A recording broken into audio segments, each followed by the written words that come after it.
ದಾಖಲೆಗಳು ಇರುವುದೇ ಮುರಿಯುವುದಕ್ಕೆ. ಈ ನಾಡಿನ ಹೆಮ್ಮೆಯ ಮುಖ್ಯಮಂತ್ರಿ ಸಿದ್ದರಾಮಯ್ಯನವರು ಇವತ್ತು ಒಂದು ರೆಕಾರ್ಡ್ ಅನ್ನ ಬ್ರೇಕ್ ಮಾಡೋಕ್ಕೆ ಹೊರಟಿದ್ದಾರೆ. ನಿಮಗೆ ಇಷ್ಟನೋ ಕಷ್ಟನೋ ಮುಖ್ಯಮಂತ್ರಿಗಳಾದಂಥ ಸಿದ್ದರಾಮಯ್ಯನವರು ಇವತ್ತು ದಾಖಲೆ ರಾಮಯ್ಯ ಆಗೋಕ್ಕೆ ಹೊರಟಿದ್ದಾರೆ. ಸಿದ್ದರಾಮನ ಹುಂಡಿ ಎನ್ನುವಂತಹ ಹಟ್ಟಿಯಲ್ಲಿ ಹುಟ್ಟಿ ಮರಳಿನ ಮೇಲೆ ಅಕ್ಷರ ಕಲಿತು ವಕೀಲ ವೃತ್ತಿಯನ್ನು ಆಯ್ಕೆ ಮಾಡಿಕೊಂಡು ಹಂತ ಹಂತವಾಗಿ ರಾಜಕೀಯದಲ್ಲಿ ಮೇಲೇರಿ ಈ ರಾಜ್ಯದ ಮುಖ್ಯಮಂತ್ರಿಯಾಗಿದ್ದಾರೆ.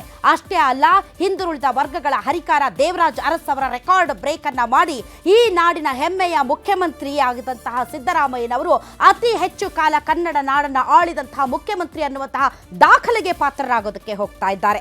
ದೇವರಾಜ್ ಅರಸ್ ಅವರು ಹಿಂದುಳಿದ ವರ್ಗಗಳ ಅನಭಿಷಕ್ತ ನಾಯಕನಾದರೆ ಸಿದ್ದರಾಮಯ್ಯನವರು ಅಹಿಂದ ನಾಯಕನಾಗಿ ಪ್ರಶ್ನಾತೀತವಾಗಿ ಮುನ್ನಡೆಯುತ್ತಿದ್ದಾರೆ, ಮುಂದೆ ಸಾಗುತ್ತಿದ್ದಾರೆ. ಇಬ್ಬರು ಕೂಡ ಮೈಸೂರಿನವರೇ. ದೇವರಾಜ್ ಅರಸ್ ಅವರು ಮೈಸೂರಿನ ಮಗನಾದರೆ ಸಿದ್ದರಾಮಯ್ಯನವರು ಮೈಸೂರಿನ ಮಣ್ಣಿನ ಮಗ. ಉಳುವವನೇ ಭೂಮಿಯ ಒಡೆಯ ಅಂದರು ದೇವರಾಜ್ ಅರಸ್ ಅವರು. ಹಸಿದ ಹೊಟ್ಟೆಯಲ್ಲಿ ಯಾವ ಕನ್ನಡ ನಾಡಿನ ಮಗನು ಮಲಗಬಾರದು ಅಂತ ಅನ್ನರಾಮಯ್ಯನವರಾದರು ಸಿದ್ದರಾಮಯ್ಯನವರು. ಗೃಹಶಕ್ತಿ, ಗೃಹಜ್ಯೋತಿ ಸೇರಿದಂತೆ ಹಲವಾರು ಹೆಣ್ಣು ಮಕ್ಕಳ ಆರ್ಥಿಕವಾಗಿ ಸಬಲತೆಯನ್ನು ತರುವ ನಿಟ್ಟಿನಲ್ಲಿ ಸಿದ್ದರಾಮಯ್ಯನವರು ಭಾಗ್ಯಗಳ ಸರ್ದಾರರಾದರು, ಗ್ಯಾರಂಟಿ ರಾಮಯ್ಯನವರಾದರು. ಕುರುವಿ ಕಾಯೋನ್ಗೆ ಏನು ಗೊತ್ತು ಲೆಕ್ಕಾಚಾರ ಅಂತ ಹೀಯಾಳಿಸಿದವರಿಗೆ 17ನೇ ಬಜೆಟ್ ಮಂಡನೆ ಮಾಡುವುದರ ಮೂಲಕ ತಕ್ಕ ಉತ್ತರವನ್ನು ಕೊಡೋದಕ್ಕೆ ಹೋಗ್ತಾ ಇದ್ದಾರೆ ಸಿದ್ದರಾಮಯ್ಯನವರು. ಸಾಮಾಜಿಕ ನ್ಯಾಯದ ತಳಹದಿಯ ಮೇಲೆ ಮುನ್ನುಗ್ಗುತ್ತಿರುವಂತಹ ಸಿದ್ದರಾಮಯ್ಯನವರು ಒಬ್ಬ ಪ್ರಶ್ನಾತೀತ ನಾಯಕ. ಇಂತಹ ಸಿದ್ದರಾಮಯ್ಯನವರ ಈ ಸಾಧನೆಯನ್ನು ಇವತ್ತು ನಾಡಿನೆಲ್ಲೆಡೆ ಅವರ ಅಭಿಮಾನಿಗಳು, ಅಹಿಂದ ವರ್ಗಗಳ ಮುಖಂಡರು ಉತ್ಸವದ ರೀತಿಯಲ್ಲಿ ಸಂಭ್ರಮಿಸ್ತಾ ಇದ್ದಾರೆ. ಹಾಗಾದರೆ ದೇವರಾಜ್ ಅರಸ್ ಅವರಿಗೆ ನನಗೆ ಯಾವುದೇ ರೀತಿಯ ಹೋಲಿಕೆ ಬೇಡ, ದಾಖಲೆಗಳು ಇರುವುದೇ ಮುರಿಯುವುದಕ್ಕೆ, ವಿರಾಟ್ ಕೊಹ್ಲಿ ಅವರ ರೆಕಾರ್ಡನ್ನು ಮುಂದಿನ ದಿನಗಳಲ್ಲಿ ಬ್ರೇಕ್ ಮಾಡಬಹುದು, ನನ್ನ ದಾಖಲೆಯನ್ನು ಬ್ರೇಕ್ ಮಾಡಬಹುದು ಅಂತ ಹೇಳ್ತಾ ಇರುವಂತಹ ಸಿದ್ದರಾಮಯ್ಯನವ್ರಿಗೂ ದೇವರಾಜ್ ಅರಸ್ ಅವರಿಗೂ ಹೋಲಿಕೆ ಸರಿನಾ ತಪ್ಪ? ಹಾಗಾದರೆ ಇಷ್ಟು ಸುದೀರ್ಘ ದಿನಗಳ ಕಾಲ ಆಳ್ವಿಕೆ ನಡೆಸಿದಂತಹ ಸಿದ್ದರಾಮಯ್ಯನವರ ಸಾಧನೆ ಏನು? ಎಲ್ಲ ಜಾತಿ ವರ್ಗಗಳಿಗೆ ಪ್ರೀತಿ ಪಾತ್ರರೋ ಅಥವಾ ನಿಜಕ್ಕೂ ಕೂಡ ಅವರ ಸಾಧನೆಯನ್ನು ಬೇರೆ ಬೇರೆ ಜಾತಿ ಸಮುದಾಯಗಳು ಯಾವ ರೀತಿ ನೋಡ್ತಾ ಇದ್ದಾರೆ ಅನ್ನೋದಕ್ಕೆ ಸಂಬಂಧಪಟ್ಟಂತೆ ಇವತ್ತಿನ ವಿಶೇಷ ಕಾರ್ಯಕ್ರಮದಲ್ಲಿ ನಾವು ಚರ್ಚೆ ನಡೆಸ್ತೀವಿ. ಇದೇ ಈ ಕ್ಷಣದ ಸ್ಪೆಷಲ್ ಕ್ರಾಂತಿ ರಾಮಯ್ಯ.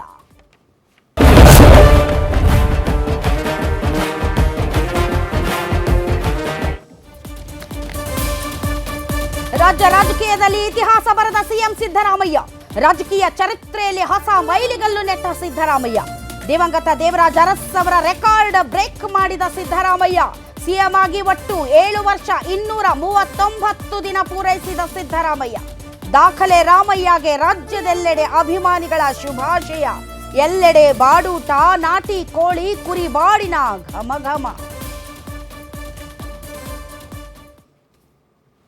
ಹಾಗಾದರೆ ರೆಕಾರ್ಡ್ ಬ್ರೇಕ್ ಮಾಡಿದಂತಹ ದಾಖಲೆ ರಾಮಯ್ಯ ಸಿದ್ದರಾಮಯ್ಯ ಅವರ ಕನಸೇ ಅದಾಗಿತ್ತಂತೆ. ದಿವಂಗತ ದೇವರಾಜ್ ಅರಸ್ ಅವರ ರೆಕಾರ್ಡನ್ನು ಬ್ರೇಕ್ ಮಾಡಬೇಕು ಮತ್ತು ಈ ನಾಡು ಕನ್ನಡ ನಾಡಿನ ಅತಿ ಹೆಚ್ಚು ಕಾಲ ಆಳ್ವಿಕೆ ನಡೆಸಿದಂತಹ ಮುಖ್ಯಮಂತ್ರಿ ಅನ್ನುವಂತಹ ಚರಿತ್ರೆಯ ಪುಟಗಳಲ್ಲಿ ದಾಖಲಾಗುವಂತಹ ಒಂದು ದೊಡ್ಡ ಆಸೆಯನ್ನು ಹೊತ್ತಂತಹ ಸಿದ್ದರಾಮಯ್ಯನವರು ಆ ಆಸೆಯನ್ನು ಪೂರೈಸಿಕೊಂಡಿದ್ದಾರೆ. ಈ ನಿಟ್ಟಿನಲ್ಲಿ ಅವರ ಈ ದಾಖಲೆ ಬಗ್ಗೆ ಬಹಳಷ್ಟು ಜನ ರಿಯಾಕ್ಟ್ ಮಾಡಿದ್ದಾರೆ. ಬನ್ನಿ ಯಾರ್ಯಾರು ಏನೇನು ಹೇಳಿದ್ದಾರೆ ಕೇಳೋಣ. ಕಾಂಗ್ರೆಸ್ ಪಕ್ಷಕ್ಕೆ ಅವ್ರಿಗೆ ನಮಗೆಲ್ಲ ಒಂದು ಹೆಮ್ಮೆ ವಿಷಯ. ಬಹುದಿನಗಳ ಒಂದು ದಾಖಲೆ ಇವತ್ತು ಮುರಿದಿದ್ದಾರೆ. ಸೊ ಒಳ್ಳೆಯದು, ಯಾಕಂದರೆ ಅವರ ಬರಲಿಕ್ಕೆ ಭಾಳಷ್ಟು ಶ್ರಮ ಪಟ್ಟಿದ್ದಾರೆ, ಹೋರಾಟ ಮಾಡಿದ್ದಾರೆ. ಸೊ ಒಂದು ಸ್ಥಾನಕ್ಕೆ ಬಂದಿದ್ದಾರೆ. ಅವ್ರಿಗೆ ನಾವೆಲ್ಲ ಅಭಿನಂದನೆಗಳನ್ನು ಸಲ್ಲಿಸ್ತೀವಿ. ಕಾಂಗ್ರೆಸ್ ಪಕ್ಷ ಒಳ್ಳೆಯದಾಗಲಿ. I wish you all the best, good luck. ಒಳ್ಳೆಯದಾಗಲಿ. I wish you all the best, good luck. ಒಳ್ಳೆಯದಾಗಲಿ. 2792 ದಿವಸಗಳನ್ನು ಕಳೆದಿದ್ದಾರೆ. ಇವತ್ತಿಗೆ ಅದು ಈಕ್ವಲ್ ಆಗಿದೆ.